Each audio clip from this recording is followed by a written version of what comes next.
Looks like we got a couple more games up and going.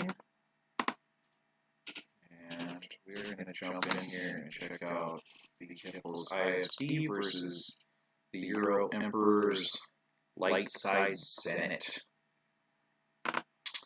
Looks like we might have people already broadcasting. So let's see if anybody else is broadcasting another game. I want to make sure we're getting everyone appropriately broadcast here. Looks like it's just the two of these. I heard rumors that Sperling might broadcast this on his own channel, but maybe we'll take it from a little outside perspective as well.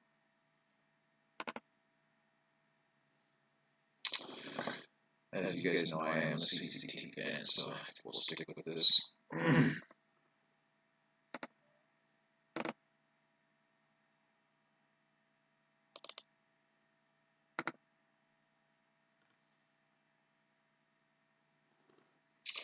Alright, so we got a little bit different version of Throne Room from Sperling. That's actually another reason I'm kind of excited to see what we got here, because he's starting Jedi business, which means we are not going to be seeing Jedi Luke's and Jedi EPP, Obi-Wan's, things like that out of him.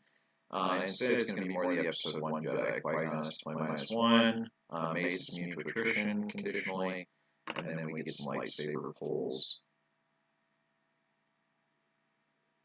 as well.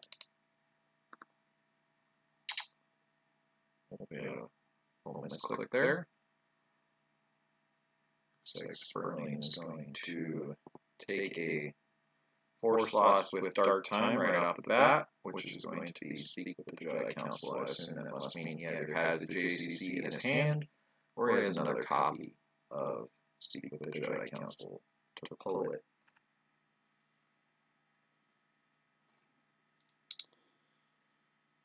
Let's see here. Looks like Gornall's going to use that one Force he activated with Dark Time to pull He's All Yours Bounty Hunter.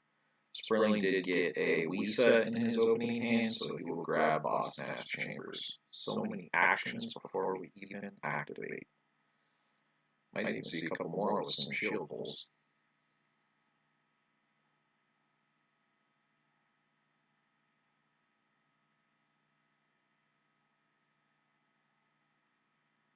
Alright, here we go.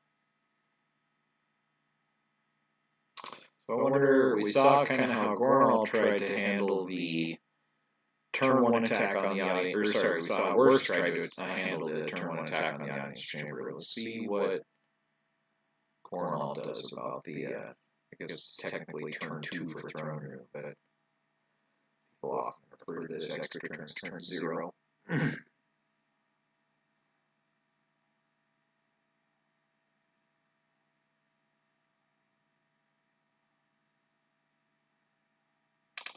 Get activation, and more activation from Sperling. Very nice. Seeking an audience. We've seen more and more of these, especially ever since the MPC. I believe Hayes and Team 5 kind of popularized. It was at the top of the meta, not necessarily just those guys, but playing Seeking an Audience to grab both 3PO and R2-D2. Rather than playing the Were You Looking For Me just to grab your 3PO, I have access to both of those droids.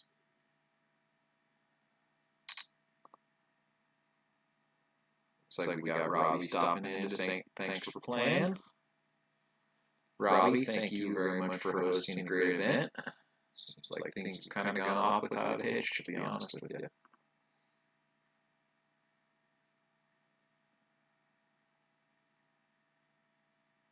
Alright, so the 3PO happens.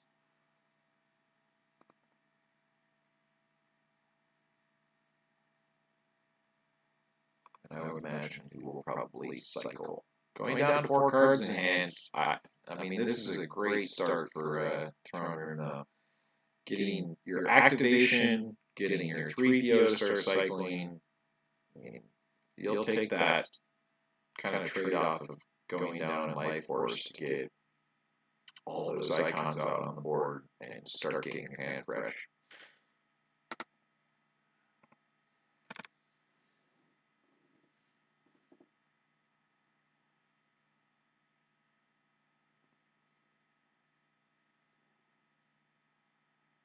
He is really just playing all the icons, isn't he?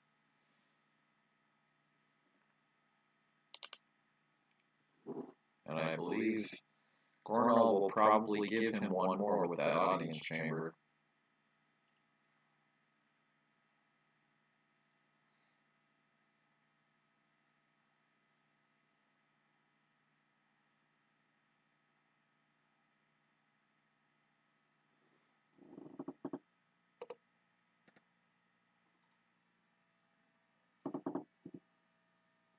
Alright, he draws up and turns the table over to Gornall.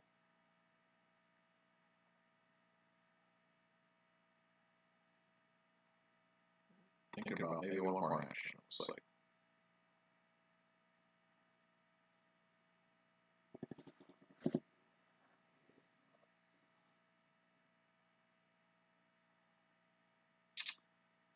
I'll be real curious to see how this plays out differently from the most recent CCT throne room matchup that we saw. Completely, I mean, not completely different character package, but quite a bit different as far as the main areas of focus for Sperling in his Jedi package compared to what was facing down against B. Kipple.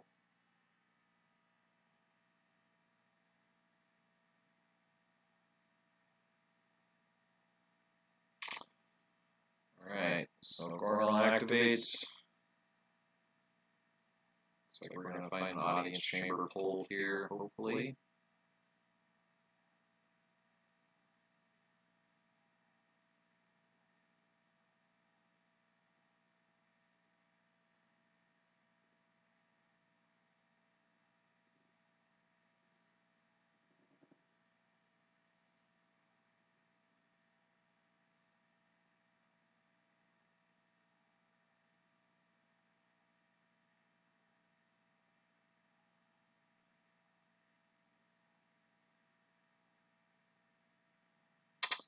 And then Boba, a gun, a movement, a despair, all the usual suspects probably.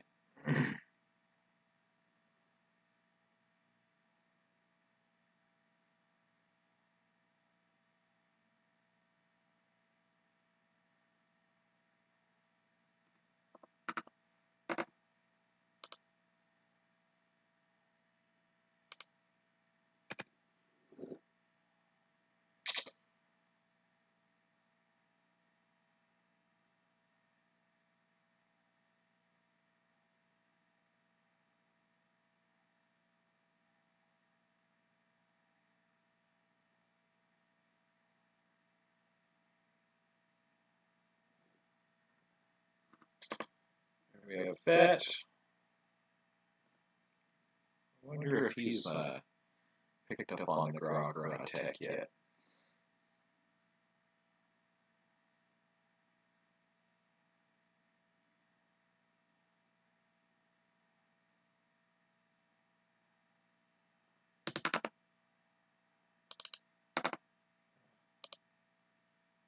My face for me. Sorry about that, guys. Like I said, still kind of getting used to doing all the streaming and stuff.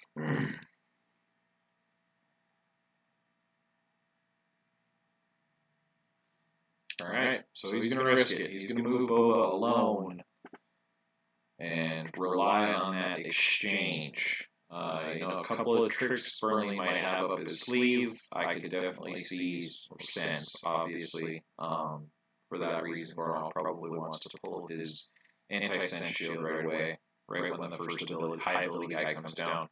And then I've also seen a few people starting to run Mandalorian Mishap. I've seen it more in like Legend. I've seen a little bit of it in Hikko, actually. Not as much in Throne Room, but it's definitely something that could make its way into a deck like this, I think.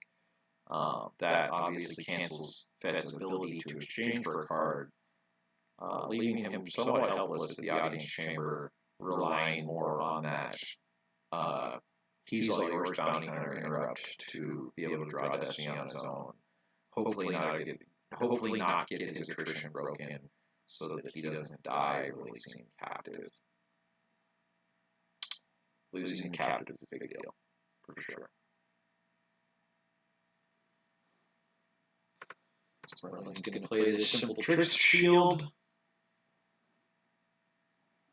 Maybe a little bit preemptive, depending on what his play is. I wonder if that's kind of telegraphing that he doesn't have anything to attack the audience chamber with.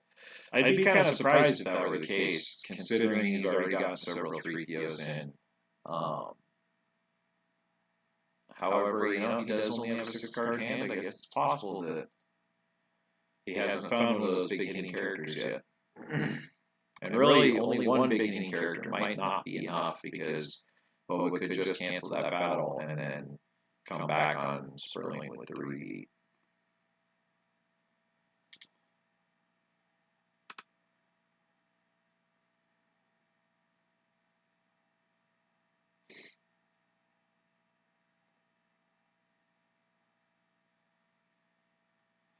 An interesting difference to note here is that Gornall opted to keep all of the battlegrounds adjacent to each other on Tatooine rather than splitting them up with the dungeon. Might not be as much of a factor, considering there's 2 other battlegrounds over on Tatooine with Mos Espa there as well.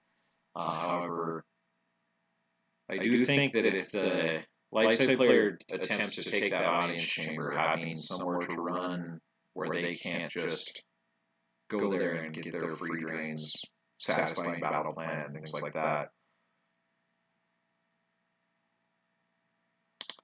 Splitting up might be a little bit better. I'm not sure. Here we see Rey. Rey's going to get a used tile pull. Rey's probably going to get a stick or someone to play with her who has a stick, I would think.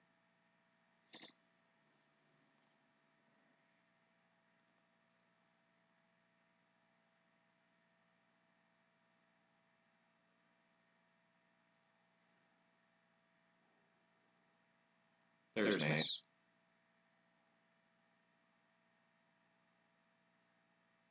All right.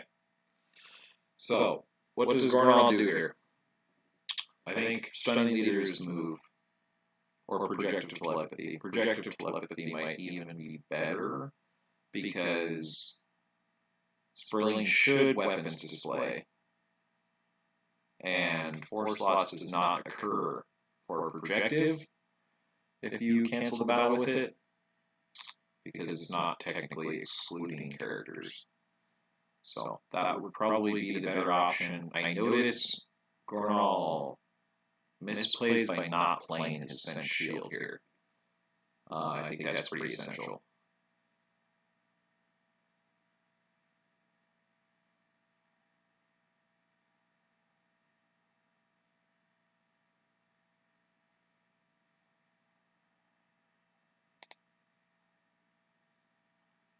So if we get the exchange for Projective, is there a sense? There is a sense. I bet Gornall's kicking himself.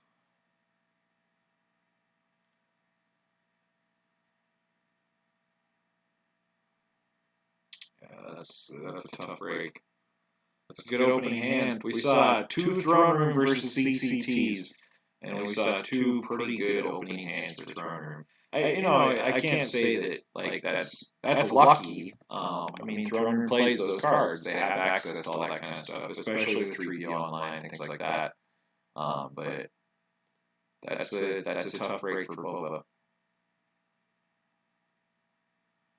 Draws 4 for Weapon Destiny, and draws a 5 to hit Boba. Now, is Gornall going to be able to? He's all yours, Bounty Hunter, to draw Destiny at the very least. Hopefully, he draws high enough to kill Rey. That'd be a really tough battle if he drew a 2 or a 1 here. Gonna get the shot off. There's the 2 we were talking about. Come on, let's see a little bit higher draw here for Battle Destiny.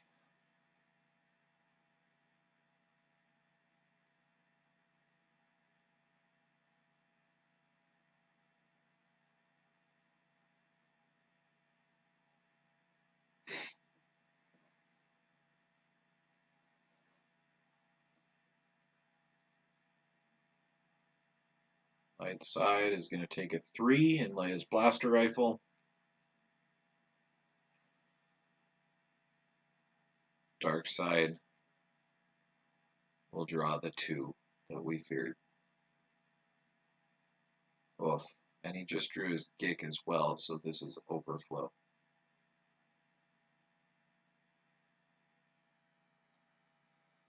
Yeah, that's a pretty tough break for CCT. I think we're going to be going into damage control mode here before long. Oh, look at that. He does have a double Gick. Didn't he just draw Gick for Weapon Destiny? He did. So double Gick. Interesting. I tend to view CCT as more of a Highlander deck for whatever reason. I think just because of those force pile pulls, you tend to not run a lot of duplicates of many cards. Gick is one that you definitely could run doubles of, though. I don't think that's bad at all. Weapon Lev to grab Leia's blaster rifle. I was just wondering how he was going to get that out, actually. He was 2 steps ahead of me on that one. And we get the replacement. Looks like we are going to get a solo to back up Ray and Mace.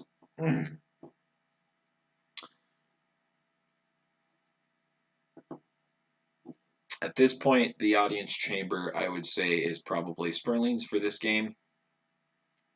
Gornall's going to have a really tough time taking that back over. Only activating 10 force. Scum cannot go online because, as we discussed in our last game, you may not deploy Scum and Villainy unless there's a frozen captive at the audience chamber. So he has to have Scum in his hand in order to get that online, which means all the aliens, all the independent starships are more expensive, which means 10 force is not very much to work with.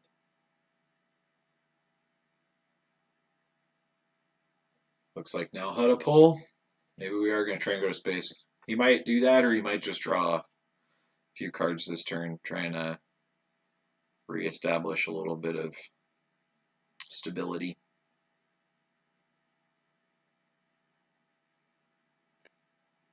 Hard to reestablish stability when you're getting drained for 3 at one of your own sites, though.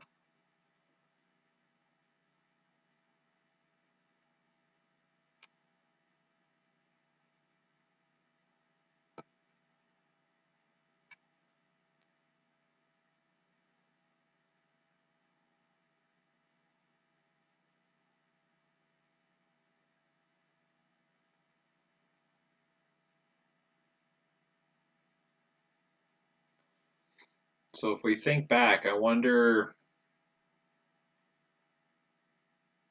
Gra would have helped because Mace would not have been able to come down and initiate that battle. That's not to say another character couldn't have come down, but the beat that did happen would not have been able to happen if Gra had been an option, I think. So.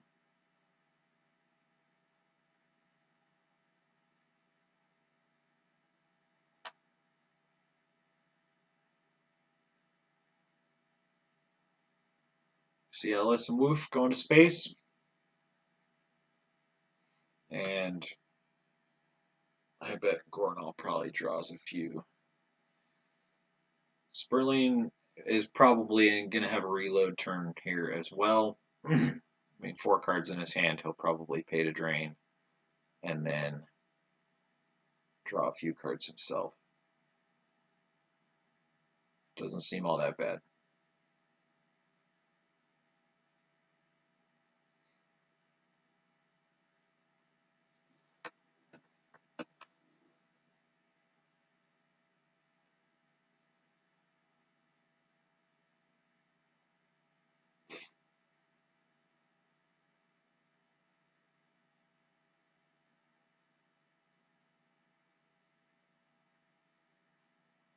All right.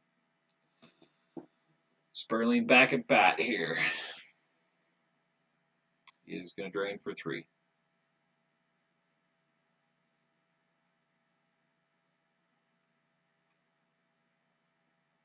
A Hondo, You'll Be Dead, and Zuckuss.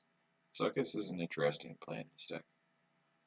Zuckuss is one of those cards, I've seen a lot of people talking about him recently, that he's almost as good not in your deck as he is in your deck. An established player that knows how to play against Scum will always play around having 7 ability in space. So that threat of Zuckuss is ever present whether he's in your deck or not. I do think he's a solid ship for Scum. I think he, does a lot for you. I have come to find in my version of CCT, he tends to be too expensive, especially in a situation like this where Scum's not online. I mean, you're looking at a ship that has a higher deploy cost than forfeit value. Those stats are backwards. Now, obviously, with Scum online, that's a whole different ball game. Like I said, though, I've just kind of come to find that he's as valuable of a threat not being played in my deck as he is if I were to have him in my hand.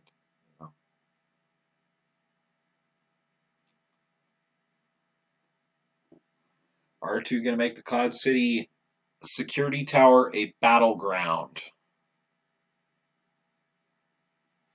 Where's Dan when we need him? I had some hot tech for him on this, too. Toying around with CCT a whole bunch. I came to find that one of the issues was R2 going to the non-battleground and making it a battleground. One option for this is the card Shocking Information, which turns off the Scalp Link, and R2 can no longer add the icon. The other nice thing about that is if your opponent is about to peek through your hand, they have to lose 4 force in order to do so, but they still peek. So something like Jin going lost is going to take a little bit of damage from that. Obviously, very, very narrow card in its use, so it's not something that made its way in my deck, but it was definitely something that I looked at as far as a counter to this. I have seen a lot of people doing exactly what Sperling did here and just playing the guy to the battleground to get the icon and then threaten the potential idea of more guys coming to drain on future turns.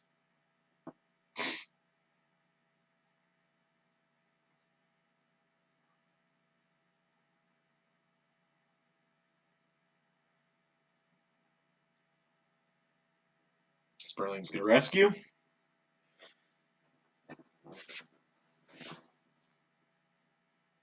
Just setting up that hand exactly the way he likes it. Got your 3PO going, got 12 cards in there. You can ditch something you don't like. You can get everything in your hand that you need. It's kind of Throne Room's own version of the force pile pulls, if you will.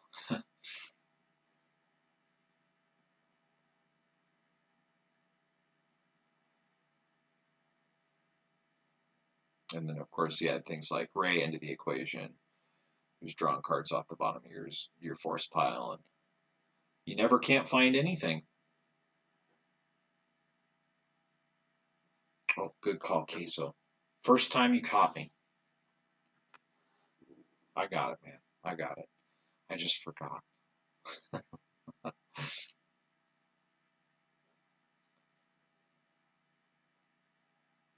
All right. So, Gornall's going to drain in space. He opted not to play the shield against Sperling's drain of 3 on the ground to take a drain for free in space. I think I probably would have shielded the drain on the ground just so Sperling didn't have that opportunity to save as much force as he was able to here. Because he's pretty scary with a 12-card hand and what will be 24 cards active. That means Tantive is very real.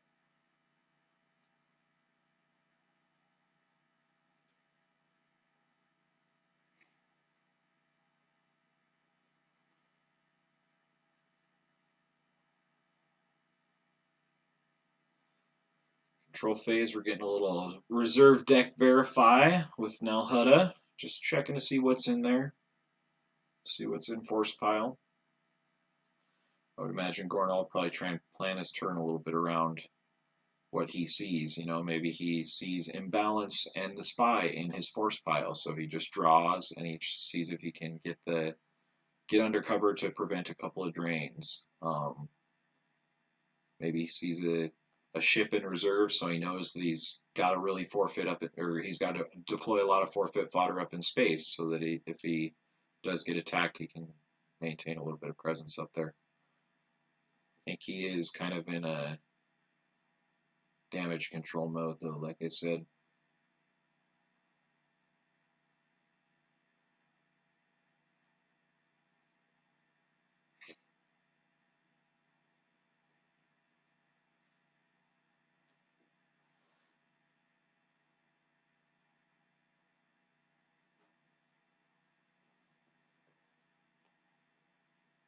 And I know a couple of people have told me that Sperling's also streaming himself, so if you guys have other games you want to watch, feel free to let me know. I just noticed that nobody else was in on this, so I thought it might be good to get kind of an outside perspective on this game. Looks like Gornall is going to try to make some sort of stand at the audience chamber. Plays Proxima there.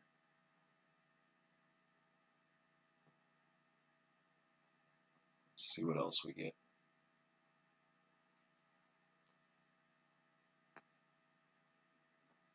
Stunning Leader is definitely still an option for him, so he might be able to get out of the next battle and then...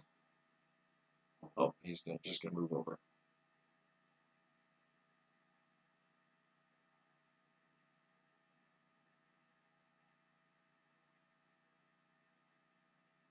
There's that sense shield.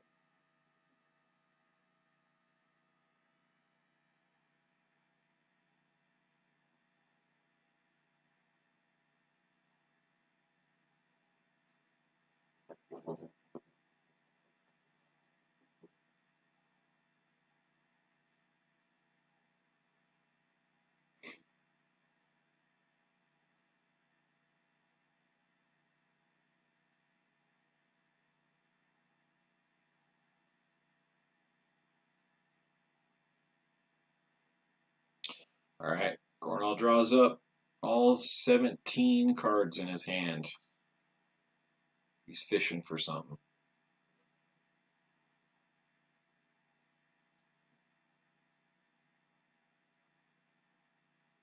This is where a Ghana Gleamort would be clutch. Being able to just plop her down at one of those sites next to the audience chamber, cancel drains by losing one force, and then suddenly you're trading drains of one for drains of one. Are we going to see the shield here? I think Gornall should shield.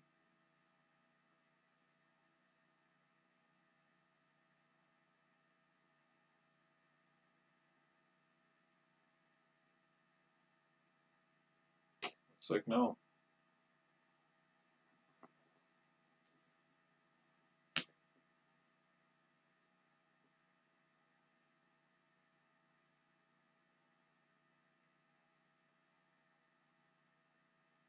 Slave one from hand. He's all yours, Bounty Hunter. And the final card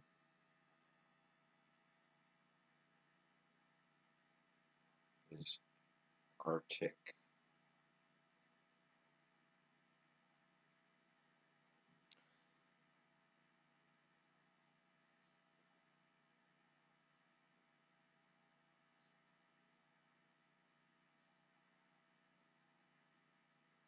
Jin not undercover. Looks like we're going to launch an attack on Proxima here.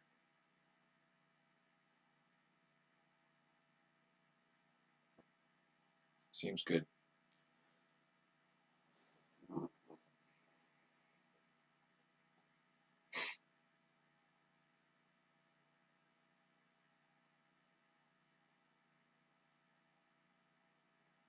Padme, Luke, use pile search.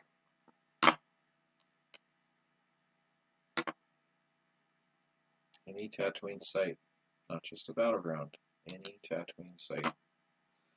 And 11 more force to work with. I think this is a gig or good game, and there's the Grimtash to hopefully make it no gig.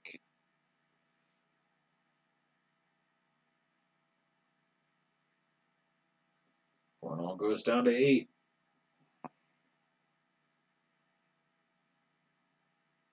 On kind of a side note here, I really don't like the way that Gemp does Grimtash.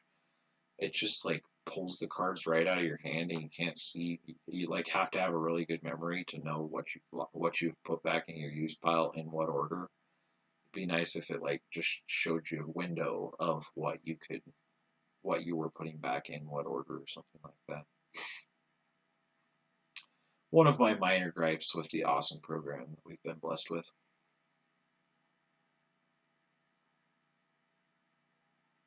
I can't shake him. It would be good if he only had one force, but I think that's just trying to cycle and interrupt back for Gornall.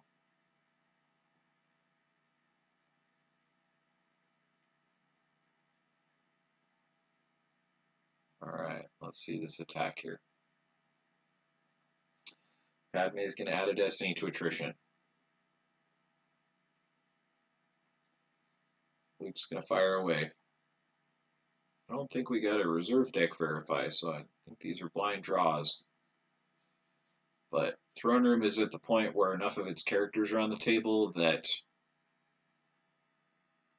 yeah, it like Wolfman says in chat, it isn't really that random because we see all of those characters on the table, which means all of those ones are not in the reserve deck. 3PO's been going, putting High Destiny back. And you activate it down to 5 cards left, right?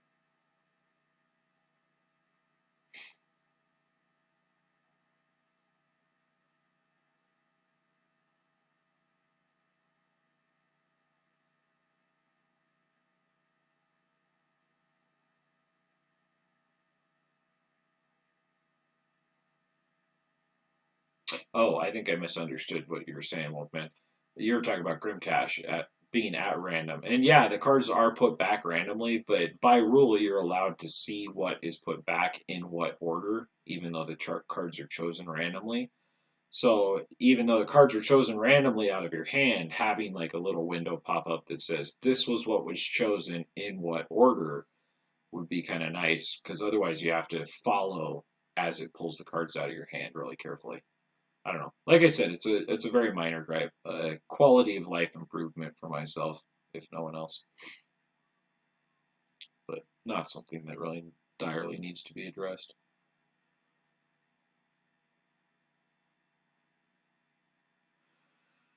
All right, the 12 battle damage is getting peeled. It looks like.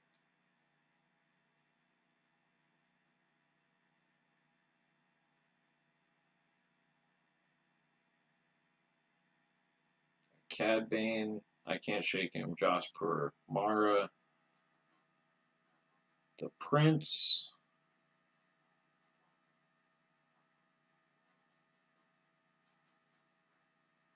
among others here. Yeah, I am dealing with a little bit of lag. I apologize, guys.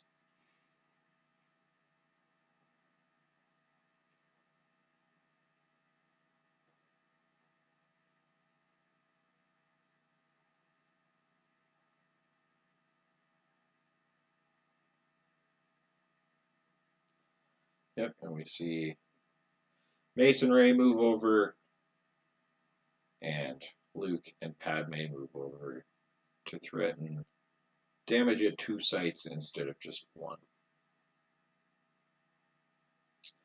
Gornall's going to drain.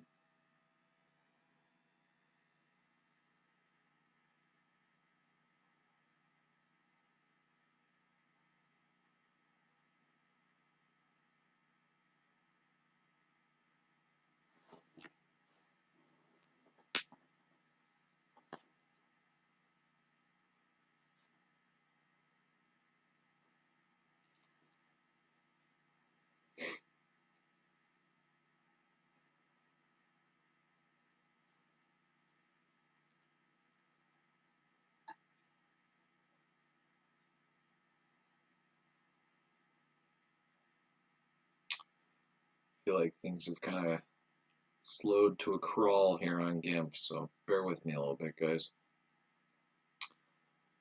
Seems like the timers are just ticking, but I have a feeling both of our players are frantically hitting the refresh button.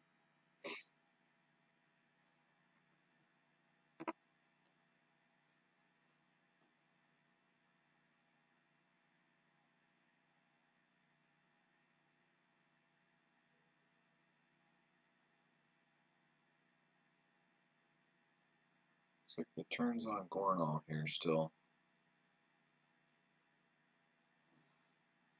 I'm not sure. He might be just thinking, or I'm hoping it's not leg issues. Oh, here we go. Dengar coming down. Try and mitigate a little bit, I think. I doubt we see a battle. I bet we see him drop a few guys and pass the turn.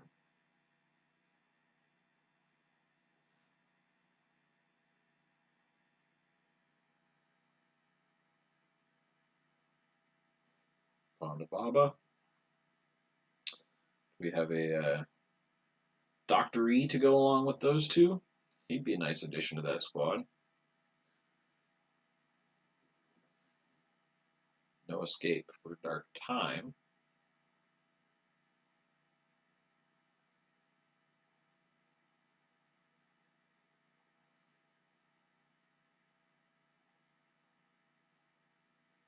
And then, of course, Dark Time to cause the force loss. I want to see another smuggler go down with Ponda Baba to get that attrition draw. Then maybe we can see Dengar get a couple of pot shots off and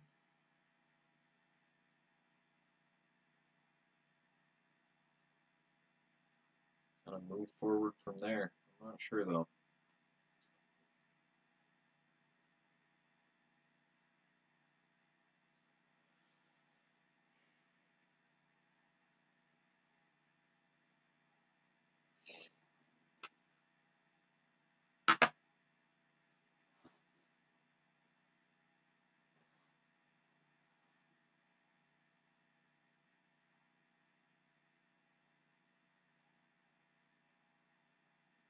All right.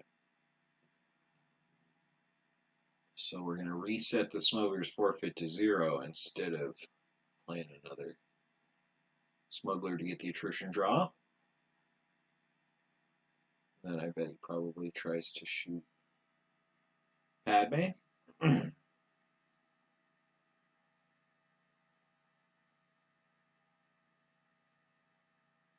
mean, I guess the site could technically clear here.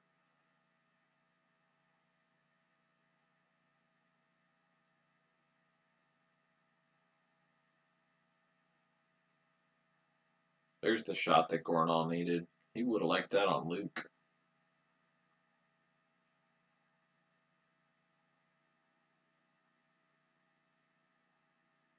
Alright, so Padme is down. Unfortunately, CCT doesn't draw a whole lot of destinies that hit Luke. I mean, it's got a few 5s in there, but above that is tough to find. Maybe a cold feed here. Maybe that, oh, nope. Blaster deflection instead.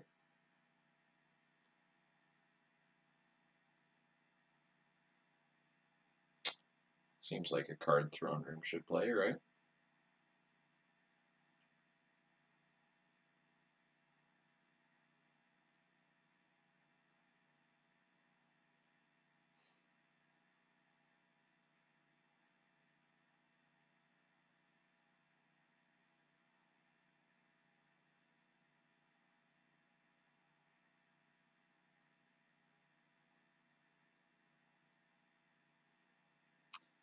Dr. Chelly as the Battle Destiny.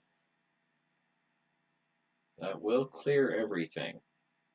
Because Han is forfeit 0 from Ponda Baba. Padme is forfeit 0 from the shot. So Luke is going to die. Will we see a Jedi's Resilience? Oh, we will for Battle Destiny. Like I said, I feel like Gemp's listening to me or something.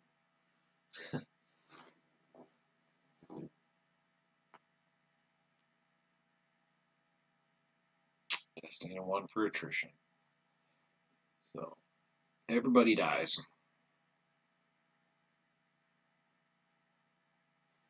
Does Gornall take overflow here? 3 and 4 means he's got 7.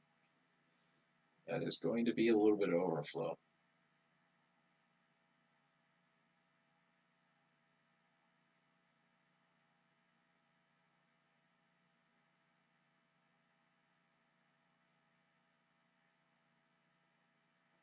Well, it was a battle that worked out well for him. I think it might be a little bit too little, too late. 15 life force to Sperling's 27 life force.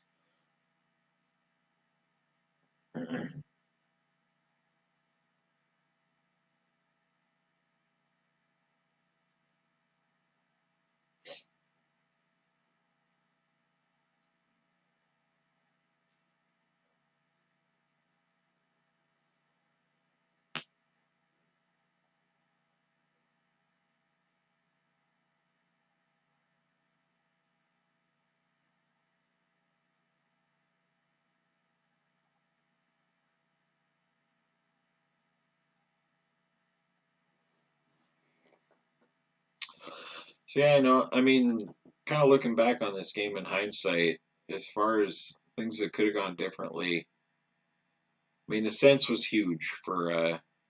Oh, look at that! There is a Mandalorian mishap in there. Interesting. Huh.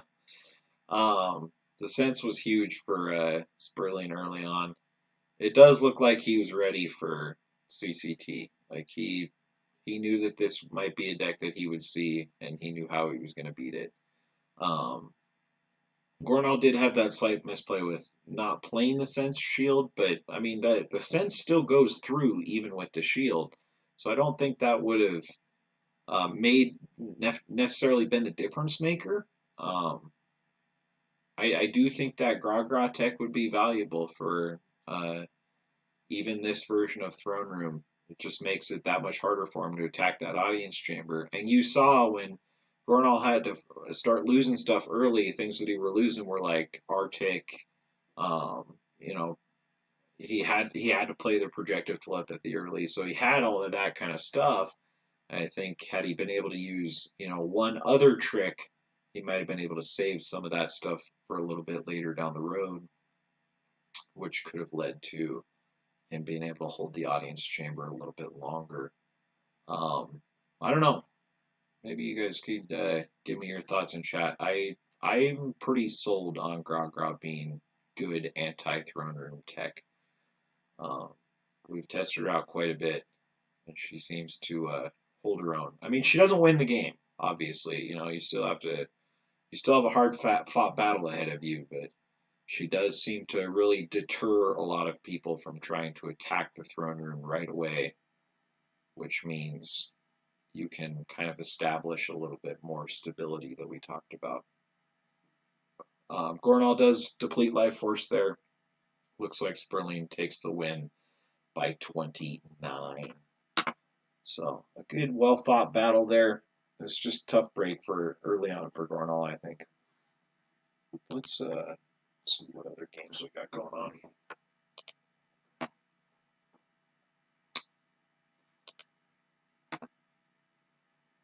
Got Taco Bell Chris Kelly playing, flipping side to side.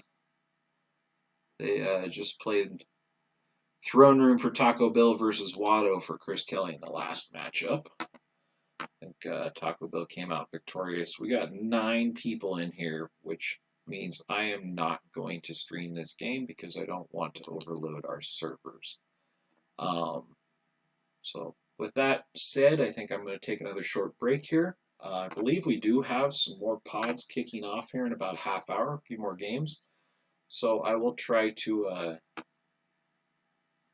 see if I can get back on in a little bit, and maybe show you guys a little bit more. I see I'm having some unresponsive pages and stuff like that right now. So I'm going to end the stream here. Thanks, guys, for joining in. and we'll see you back in about a half an hour. Until then, may the Force be with you.